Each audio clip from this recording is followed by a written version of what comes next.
Excellent. Happy New Year, everyone, and welcome to the first of the 2024 Bay Area bird photography sessions. I'm actually pretty excited to start the New Year's with birds from Costa Rica. So, Hita, thank you so much for putting the slides together. And I am really inspired by the couple of discussions we had. I'm really looking forward to the pictures, actually. I have a couple of quick announcements, and before I introduce the artist. One is these shows, as you can see, first of all, sponsored by the Santa Clara Audubon Society. We are very grateful for that. And then the second part, I think, is about Zoom meetings in general. We had started this format because of COVID.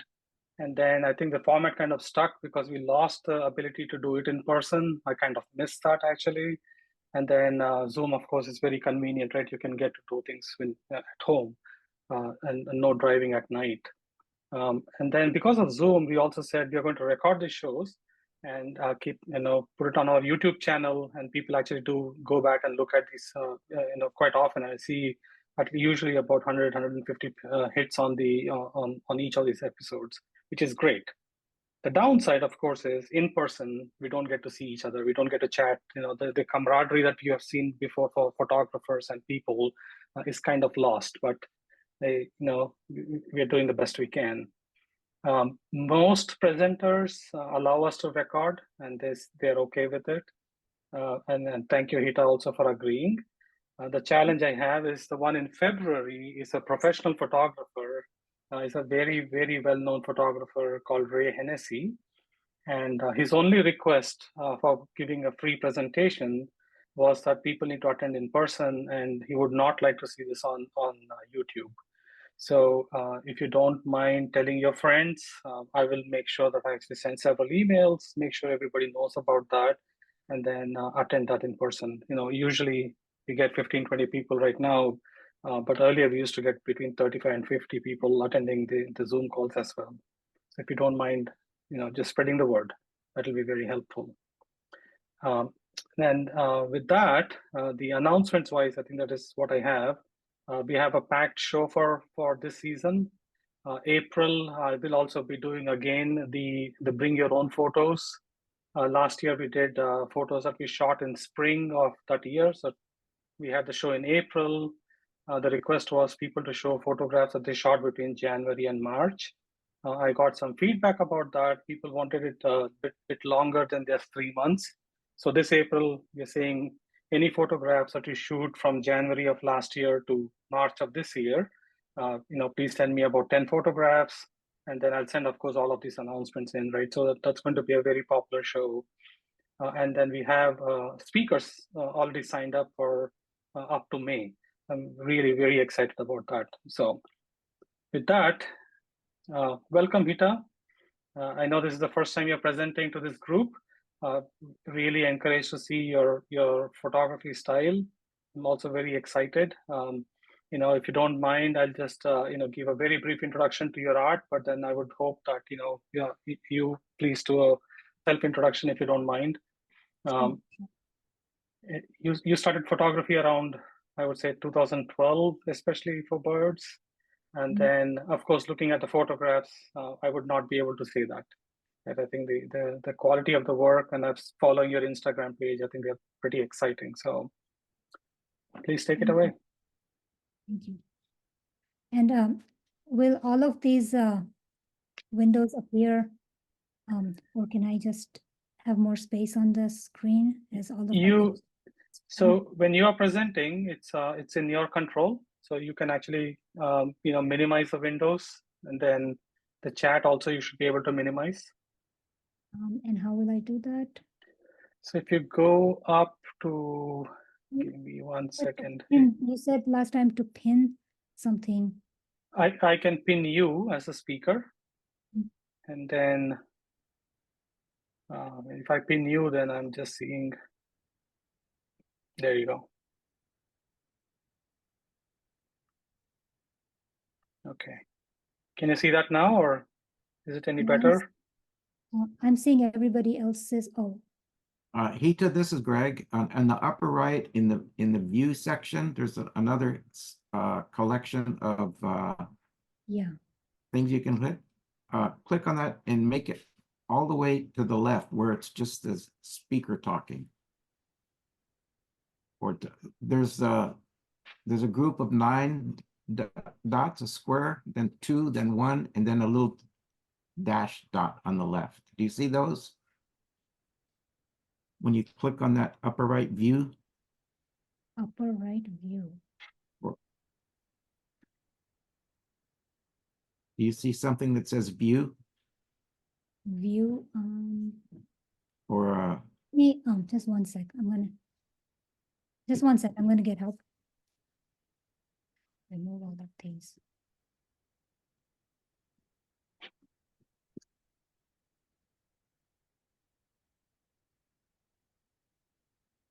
Just a minute.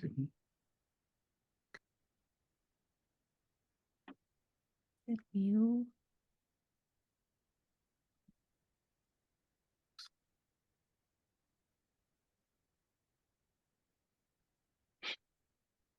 all the way in the upper right, there's a thing that says view. Do you see that? Different. My husband's helping me. Oh, We were just trying to just give us a minute to figure it out.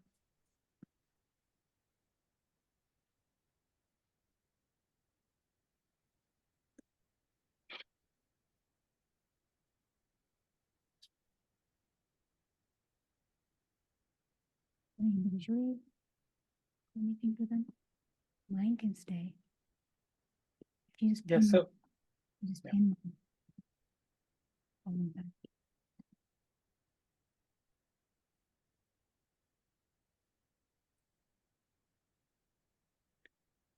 You don't go far enough to the right to catch the view button. Oh, okay. It was okay. More to the right and more up. Got it, right? That's it. Okay, got it. Yep. Yeah, that's it. Thanks. Cool. Cool. Yeah, and people, please feel free to use the chat room, ask questions as you're getting them, and if and when possible, I'll try to interrupt Hita if it's an urgent question. Otherwise, we actually take them at the end. All right, Okay, take it thank away, you. please. Yep. Thank you. Happy New Year, everyone. Welcome to my presentation on Costa Rica. I'm Hita Bambhania-Modha. I live in the Bay Area.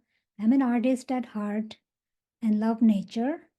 So I like wildlife photography, which combines both. Although I've been taking pictures for a very long time, about 30 plus years, I really became serious about photography as an art form in 2012. I experimented with portraits, landscape, macro, but felt most drawn to birds because birds are not only incredibly beautiful, artistic, cute, but probably the most challenging subjects to photograph. I share my photos on Instagram, and I also contribute them for conservation. I'm originally from India, came to the United States as a teenager, studied to be a teacher, taught in public schools, and when I had my own kids, I homeschooled them. Currently, along with photography, I strive to create an urban oasis in my neighborhood by planting native plants, installing nest boxes, and fighting to keep our public parks pesticide-free. And now about Costa Rica. In July 2023, last year, I spontaneously decided to go to Costa Rica, the place that had been on my bucket list for a very long time. I didn't expect much as I was going for the first time, and that too during the rainy season. To my surprise and delight, however, the trip turned out to be incredibly joyful and deeply fulfilling. I saw and captured more birds than I ever imagined. In my presentation today, I hope to share my journey and the joy I felt through bird photos and stories of Costa Rica.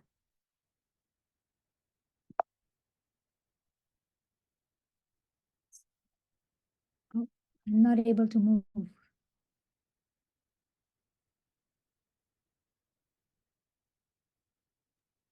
Hita, you need to click on the screen once, Okay. and then you should be able to move it. Okay, got it. Got it. Thank you.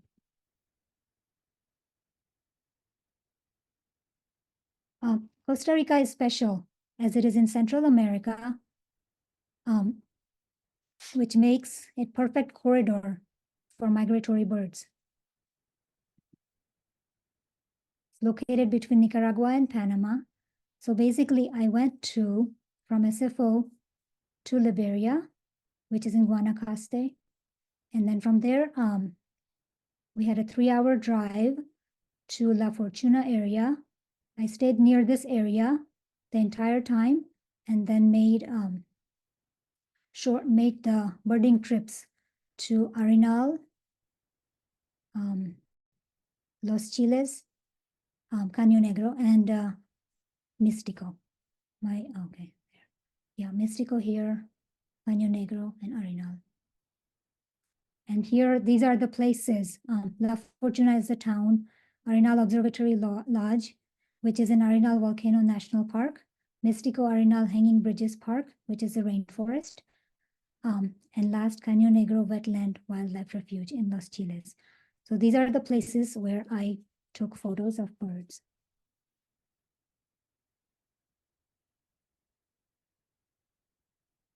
Here is a interesting observation, and I'll start with that. Early one morning, when there was a lot of birding activity, a collared aracari toucan came to a cavity in the tree. Spent some time here, maybe has a nest inside, or maybe it came to prey on eggs of another bird. We don't know. After this bird went away, this one came, keel-billed toucan came. Again, stayed there for a bit. But then suddenly some action happened, and this action I could only see when I processed the pictures. And I got only one shot of that. Not the greatest picture. However, it shows that there's some conflict and some confrontation. Either the aracari toucan had eggs and the keel-billed toucan is trying to steal the eggs, or they're both trying to steal eggs of another bird and they're fighting. Well, I will never know. Here's another picture I took on that morning. This is how the atmosphere was. This is crested guan. These are big birds. They forage on the ground as well as they forage on the trees, directly eating fruits. Unfortunately, their numbers are declining due to overhunting. Here's another bird I saw that morning. These are heliconia flowers, and there were lots of these flowers. And this hummingbird, long-billed hermit, went from flower to flower, and I was able to get this shot. This is a town. It's a very small town, La Fortuna. And there's a park in the middle, and there were a lot of birds here. Now here's an interesting experience I had. I heard a sound, I heard a musical tune played by a tour guide. And a group of tourists were looking up. So I joined them and looked up, and here's what I saw. It's a yellow-throated toucan. Now this is all I could get for a long time. I took many shots, but all the pictures looked like this. Finally, some of the tourists left. I stayed on, hoping for more action. Soon the bird came to another perch. Here was slightly better perch, and looking one way and another, giving more poses. Still waited on. And then I got my prized shot.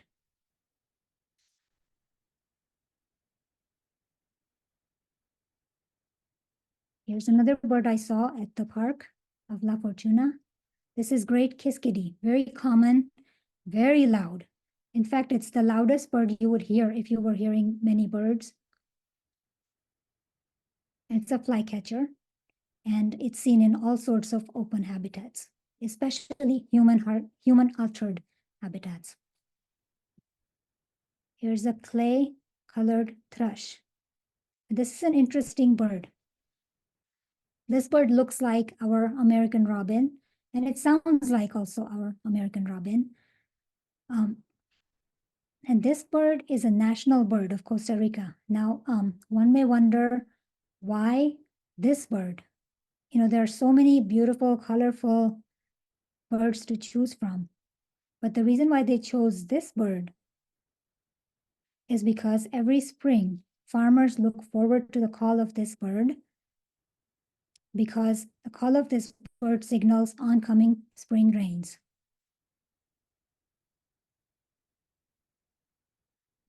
Now, the next destination, we're on the road to Arenal Observatory Lodge.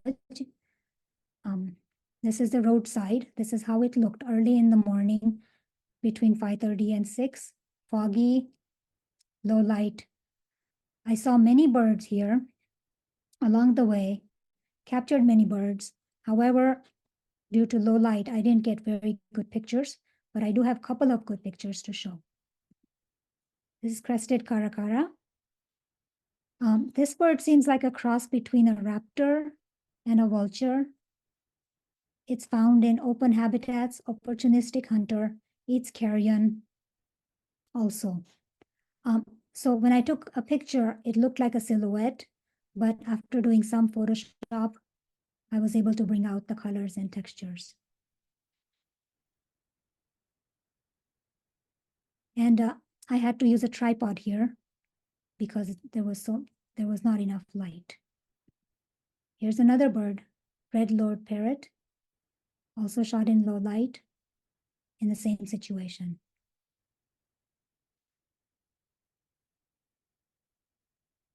Okay, now we are here at the Arenal Observatory Lodge on the deck, and this is the view. Right in front, there's fog, of course, here, but this is Mount Arenal, and that has active volcano. The volcano erupted 50 years ago, and they say that it could erupt any day again. Here, there is, if you can see right here, there is a setup for feeding birds. There's watermelons and papayas, and the birds, so they set this up early in the morning, and the birds would come to eat. And so this is a great place if you want to see a lot of species of birds, because they all come to eat.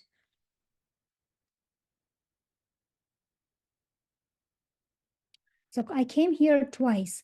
So first time when I came, we stopped a lot on the road, saw a lot of birds on the road. But by the time we got here, all the food was gone and the birds were gone. So we decided to come again. And this time we didn't stop on the road, and we got straight to this place early in the morning and parked here the entire time and got to see many birds. So the birds that follow are from combination of 2 days that I visited here. And this is the picture on my title page, collared aracari. They tend to be in groups, in flocks, as they are shown here.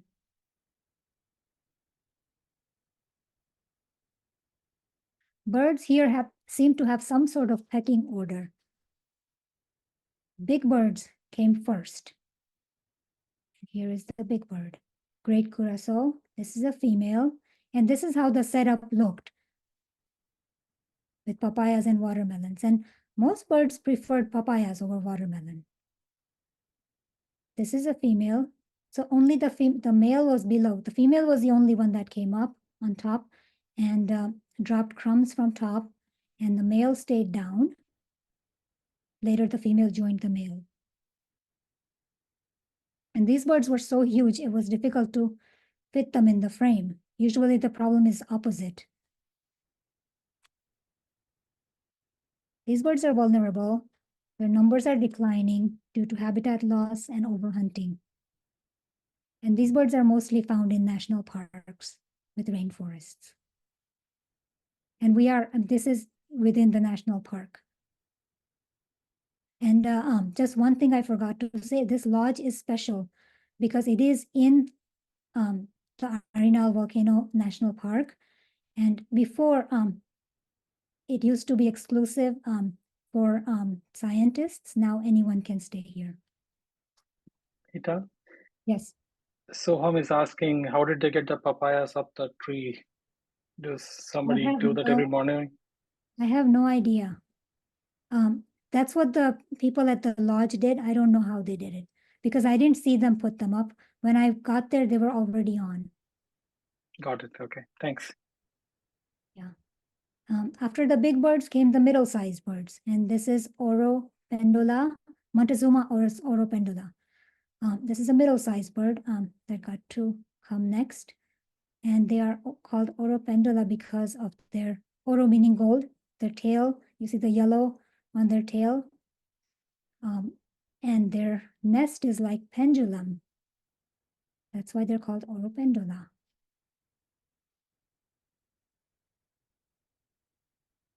And these birds are common in humid lowland forests.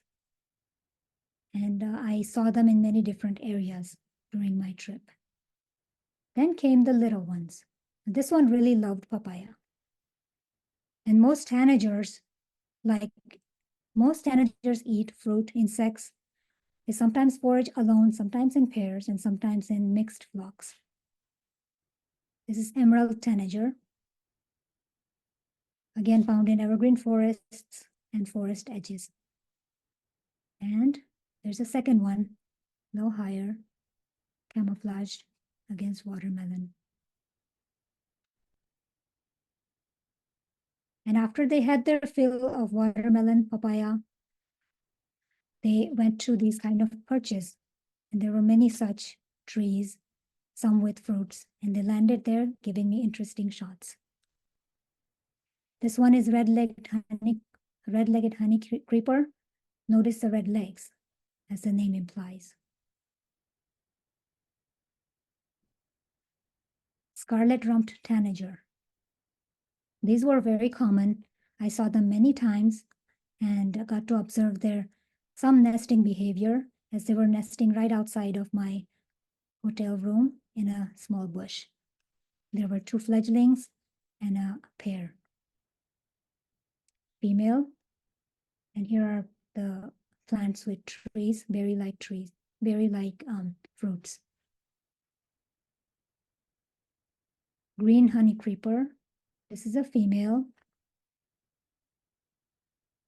And they are also common and abundant. This is a male green honey creeper, which is not green. Bay-headed tanager, one of the most variable in color of all tanagers. This is blue-gray tanager. Again, it is common, and they prefer open and urban habitats. This is variable seed eater. As the name implies, it has variable colors, black, white, and brown. Golden hooded tanager. Also has very distinct, interesting colors. Seems to have a fruit in his beak. This is tropical parula. This one reminded me of a ruby-crowned kinglet, similar in size and also in movement. It kept on jumping around, and it was very challenging to capture this.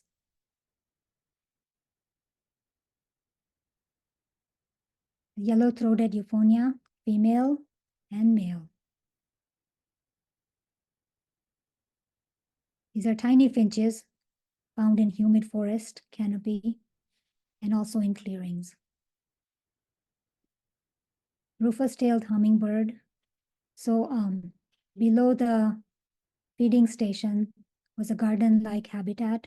Again, these are heliconia flowers. There were many flowers and and hummingbirds liked drinking nectar from the flowers. Same hummingbird in a different pose. I was hoping to find a place where they feed hummingbirds so I could see more interesting species of hummingbirds, but I wasn't able to find this. Next place I went to was called Mystico Arenal Hanging Bridges Park. Basically, this is a rainforest,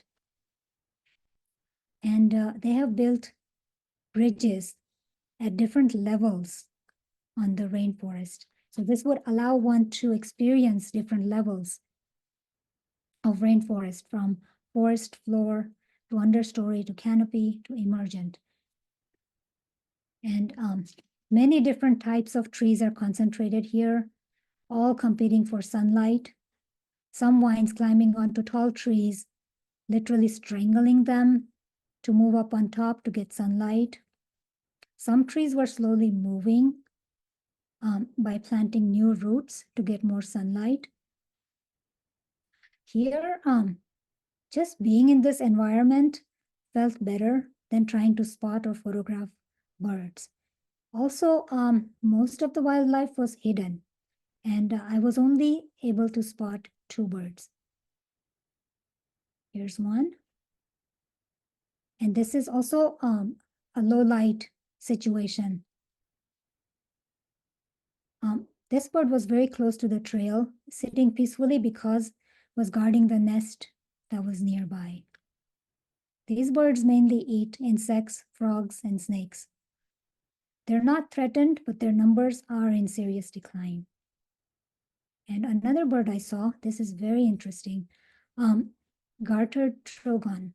This was very high up in the canopy. And first of all, it was very difficult to spot, and second, very difficult to photograph. And I got lucky with the light here. Just a bit of sunlight is falling on the bird, illuminating the colors. Now, in the rainforest, it was difficult to, it's quite strenuous to walk around with heavy equipment. So it's,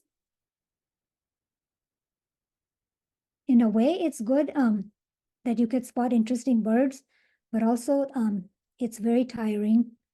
And in the rainforest, it's just the experience of being in the rainforest seems like most important. And if you have to carry, either can carry lighter equipment or get help. The third place, we're going to Cano Negro wetland, and these are some of the roadside birds. Again, we went here twice also. This is laughing falcon.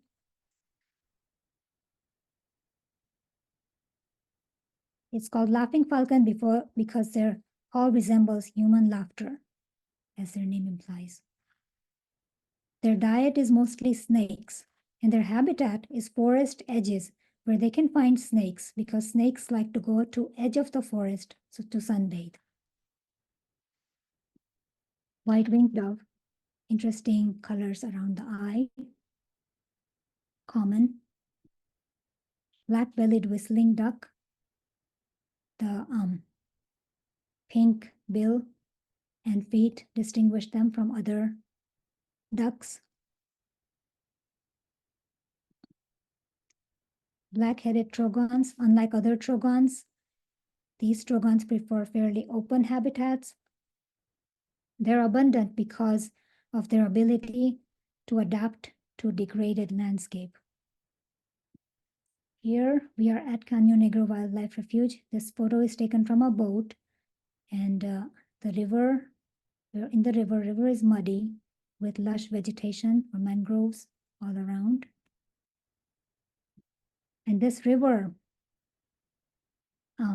is alive as it is not dammed, so it's vibrant and alive with bursting with life. Other than amazing birds, this place is home to caimans, iguanas, basilisks, monkeys, sloths. And this is me, happy as can be. This was one of the happiest days of my life. Felt so happy, greeted by so many birds. Just as we started the boat ride, there were so many birds, and I got confused and I didn't know which one to capture.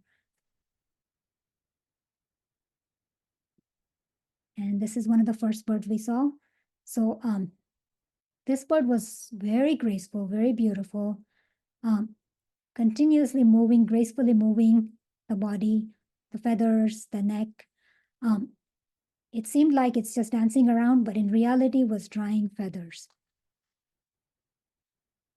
And these are very interesting birds. They're truly aquatic birds, and they spend their life in and near water. They're also called snake birds because their neck resembles a snake when the rest of their body is submerged in water. Unlike most aquatic birds, and this is aninga, aningas have fully wettable plumage and dense bones, adaptations that allow them to achieve neutral buoyancy in water. And since their plumage is not waterproof, they lose considerable body heat underwater and need large amount of time drying in the sun. Therefore having such log that it is on is very important for them in their habitat where they can perch and dry themselves. It's a female, again doing the same. Wood stork, this is a juvenile. Adults are darker in color.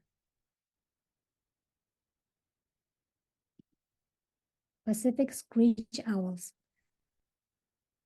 Lucky to find them and spot them because they're strictly nocturnal and are rarely seen or heard during the day.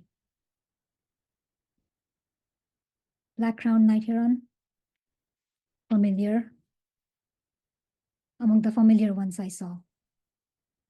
This is the most common and widespread of all herons, found on almost every continent except for Antarctica and Australia. Juvenile black-crowned night heron. Crested caracaras, opportunist and commonly seen walking about in open fields, pastures, along the roadside. And here is a flock of olive-throated parakeets.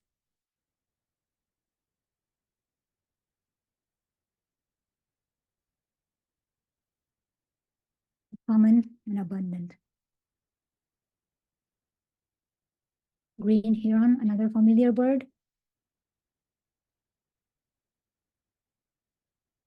Boat-billed heron, distinguished by their wide boat-like beak.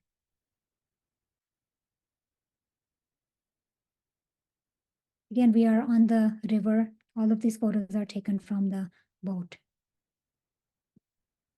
This is interesting. This was very far away, common putu. And these birds are also nocturnal. This one was very difficult to spot, and our boat captain spotted this bird. It just looks like it's part of the tree. And after much zooming and cropping, I was able to get this image. Interesting fact about these birds is that they do not build any nest. They lay their egg, they lay only one egg, either on top of a stump, a broken branch, or in a slight depression on a large tree limb. Northern jacana live in freshwater marshes covered with floating vegetation. Their elongated toes allow them to walk on floating vegetation, where they forage for insects and other aquatic prey. Interesting fact about these birds is the sexes are reversed. Males build the nest, incubate eggs, and raise the young. Ringed kingfisher. I saw many kingfishers here, and they were all either sitting or flying to catch fish.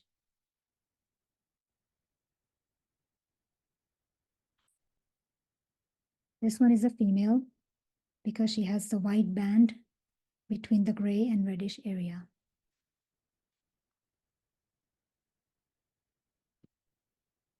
Amazon kingfisher, male, because of the rufous breast, which females don't have.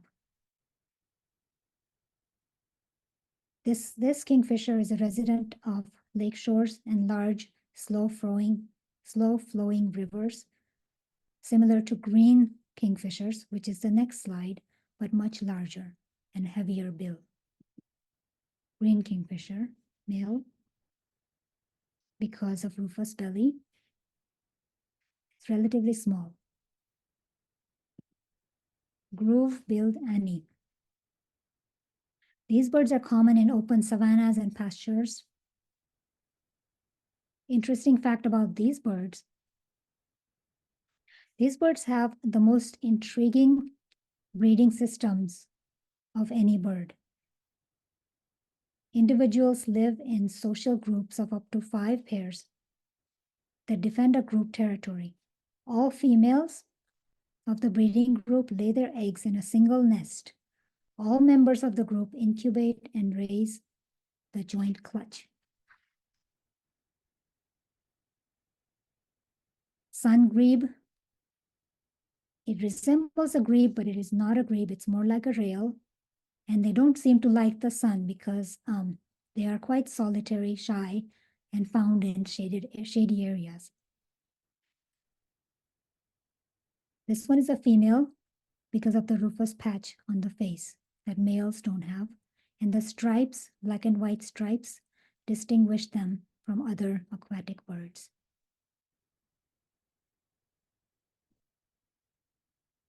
So this one just caught a fish from the river.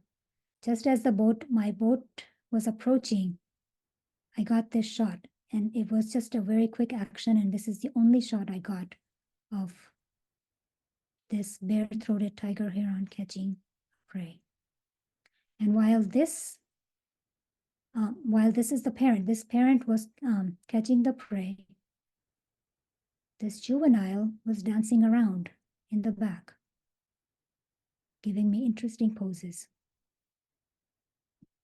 Like this. Cattle egret, also somewhat familiar. They're found on grasslands, lawns, pastures, near grazing animals, as the name implies. Neotropic cormorant. Just as you see the spots of rain, it started sprinkling just as I was taking pictures of this bird. So I quickly packed up.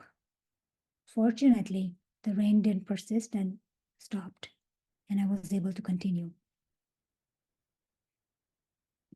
Now the river, so here is another point.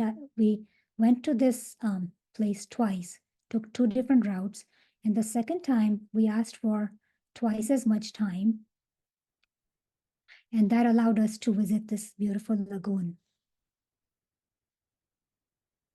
And this lagoon, you see the tree, it led to a tree which had a colony of cormorants.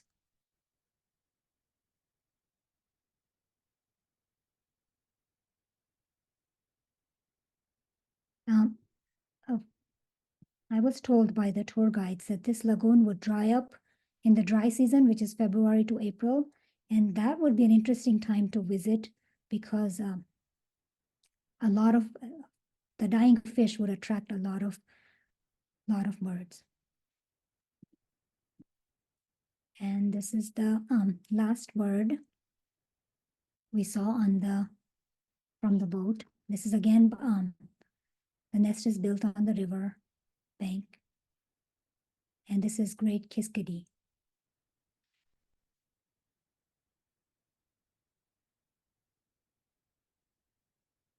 To quickly recap, the true places where I found a lot of birds was Arenal, Observatory Lodge, and Cano Negro.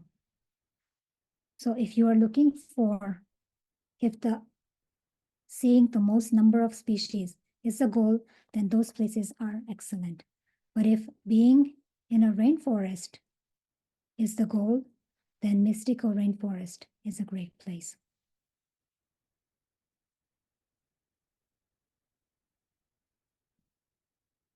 Here are some factors that made my trip successful. Direct flight. While most flights were not direct, I was able to find direct flight from SFO to Liberia on Saturday going, Sunday coming back. This saved the time by half and also the hassle of changing flights. We got lucky with weather, although it was a rainy season. For the most part, it rained in the night, leaving the days dry. And it did rain during the days, but even in the rainy season, there are periods of heavy rain by period of dry period. And the days and times that we booked our tours, it didn't rain. We found a great tour company, akamartours.com. They had excellent tour guides. They took us to the places, the protected places where I wanted to go, and the areas that had abundant birds and wildlife, while some other tour guides were taking people to zoo-like places. Another thing that made it successful, we visited the locations that we liked multiple times, and this allowed us to see more variety, different landscape, and explore the areas in greater depth. We had to sleep very early, around 7 p.m., to wake up very early for 5 p.m. birding trips. When prepared for rain and humidity. Extremely humid. I took silica gels and kept them in my camera backpack the whole time to make sure that the camera would not fog up. And I took rain cover, camera cover, backpack cover, and also raincoat for ourselves, and always carried a bunch of garbage bags, Ziploc bags to protect other things. And the last thing that made it successful is actually very important, because if I hadn't found this help, then I would not be doing this presentation. What happened 2 days into my trip, early one morning, I was birding, and it was very birdy in the morning, and I was very excited, taking pictures, but soon my memory card came to an end. So I said, I'll quickly take out this card, put a new one in, and keep going. Well, I couldn't get my card. I couldn't get the new card in, no matter how much I tried. So I came back to the room and started doing some internet search to figure out what was wrong. And I found out that the pins, the card, CF card has many holes, multiple holes, about 20 plus holes, and the camera has multiple pins, and these are super tiny, and the holes of the camera card go in the pins of the camera. And that's how it works. The card works. Well, if even one pin is bent, then the card won't go in. So the solution is try to fix the pins. Well, and this is very tiny. It's a very, very small place in the camera. I tried. I got a tiny screwdriver from the hotel staff, but nothing worked. So I looked up to figure out if there was any electric. Oh, no, before that, I did some more searching and realized that some of the cameras can take a CF card as well as SD card. And I looked at my camera and bingo, it could take SD card. well, I didn't have SD card. So I started looking for a store, and there was only one store, only one electric store in town. I went there and found SD card. Never mind that I paid 3 times the price, but it was well worth it because I could continue on.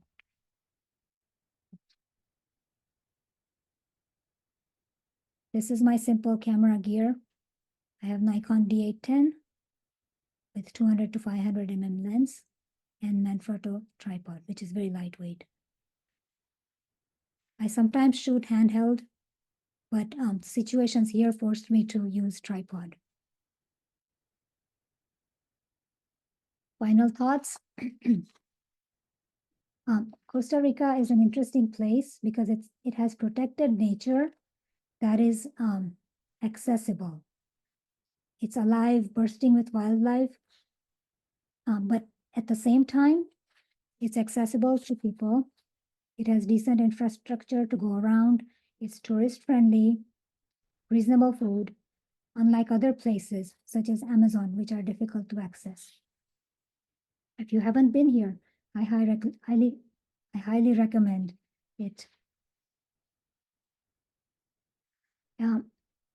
This place would require multiple visits as there's so much depth and diversity in ecosystems that support diverse species. Different areas offer different experiences. I'm definitely planning to visit again soon, and will hopefully have more pictures and stories to share. Going to Costa Rica, I had deeper connection with nature. My awareness and understanding of real, raw nature grew so much, especially while being in the rainforest and also being in a river that was alive, and seeing firsthand how so many different species are interconnected, interdependent, and manage to exist together. This experience brought me closer to nature and in turn, closer to myself. And I think I will end there. Thank you so much. Here's my email, website, Instagram. Feel free to connect with me as I love to connect. I love connecting with like-minded people. And I can take any questions. Oh, thank you. Thank you, Hita. This was fantastic. Thank you. All right. I am going to set it up so people can actually see each other, I think. Give me 1 second. Okay. So I see a few things coming up on chat. I'm just trying to, I'll see if I can read them out. All right. Stega says, I use a cotton carrier. Sorry, Stega, I don't know what this is in relation to. Is it something She's talking for about large gear. She's talking about carrying around large gear. If you're a small female, like both of us are, a cotton carrier, any of their products, there's several other competitors too, are quite invaluable because it allows you to literally sling the equipment to yourself, leaving your hands free when you're, in the jungle. Okay. Thank you. Thanks for sharing that. Thank you. That will be very helpful. Yeah, definitely. And then Soham says, nice job. And Dana says, thanks for the wonderful presentation and sharing your experience. I did an independent trip to Costa Rica, and I had a disappointing experience with Yakimar. Our tour guide never showed up. Oh, that's horrible. That's terrible. No, I had a very positive experience, and all of the guides were excellent. Sorry to hear, Dana. Yeah. In general, I've actually gone to Costa Rica with the same, actually couple of them, but it's called Anytime Costa Rica, and the guides were phenomenal. They were so good, very knowledgeable. I found that they're actually pretty knowledgeable about plant and animal life. It was very, very interesting to hear them. I started talking to them quite often about, how is it that everybody knows so much about plants and animals? And they say that to be a tour guide, you actually have to go to a 4-year university course. Wow. It's a degree that they need to get before they can become guides. And they have to take licensing exams every so often. So they really need to know their subjects. So fascinating. Mhm. Yeah. AJ says, thank you for inspiring presentation and beautiful photographs. I'm a brand new birder and was wondering, what is a good camera to get started with? Do you still enjoy bird photography in the Bay Area after all these years and trips? And what's your local favorite local bird to photograph? So maybe let's do the first one. That's a, yeah, What is lot a good camera to start with? I don't know. There's so much around. Yeah. I mean, what I have, I'm happy with what I have, but eventually would move to mirrorless. I think those are the ones that are right, becoming Yeah. more popular and better. I think the best camera, AJ, is the one you have. It could be a cell phone, it could be anything else that you have. Yeah, that's a difficult question to ask. Yeah. I mean, to answer. But you know, if I have any questions, I call up B&H Photo Video in New York, and they are excellent in helping out. So you ask them what you know, what you want to capture and what is, you know, and they will help you.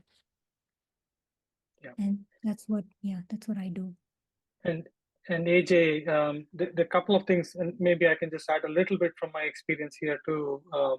It's difficult to say what is the best setup, but each camera has its own you know, benefits, I guess, and quirks. So you just have to know your camera settings and camera very well. It's like muscle memory, right? So the more you practice, the more you get used to it. And then of course, as everybody will tell you, it's going to be the lens ultimately. Yeah. So Exactly. yeah. And then the second question he had is, do you still enjoy bird photography in the Bay Area after all these years and trips? Of course. I love it here. Yeah. And what's your favorite local bird to photograph, and how have you improved your craft over the years? Difficult questions. I have many favorites. I don't think I can name one, but a lot of times, you know, the migratory birds become my favorite, like hooded orioles or western tanagers, especially when they end up in my backyard. I just love it. And ruby-crowned kinglet is also favorite because it's so challenging to photograph. I mean, I love them all. I even live like the simple finches. I like them all. Yeah. And what was the next question? How did you, basically saying, what's your How do favorite I local improve bird and how do you improve your craft? Yeah. you just keep practicing. Yeah. You get better as you practice. I mean, and also the gear, I mean, I started out with a different, you know, different model and different lens, which was used. I had Sigma 150, I think 150 to 600 before, which was used. And with that, it was difficult to get very good shots. But for a while, I practiced with that and eventually bought 200 to 500. And that kind, I mean, having a better gear also improved my photography. Yep. And I still would, you know, look forward to probably getting prime lens sometime. Lots of practice, right? Yeah. And a lot of practice, absolutely. Just keep practicing and, you know, reflect on what you're taking, what you're doing. Take classes, watch YouTube videos that are, you know, tutorials and learn. And AJ, one thing I would recommend is look up the Santa Clara Valley Audubon Society website itself. There are free trips usually that you can sign up for. And I know a couple of friends, and I'm actually thinking of doing it in 2024 myself. There will be photographers who lead the trips and they do field trips and tips. I just participated in one of them last year. And it's very helpful, right? You know, they're just helping you with the settings and they're helping you with, you know, the composition and everything. And Stega is also saying, just get comfortable with framing and, you know, composing. It doesn't have to be just birds. You just have to practice. I think that's a recommendation. Yeah. Yeah, and please feel free to reach out. We are very happy bunch of photographers here who don't mind meeting people in the field and helping out.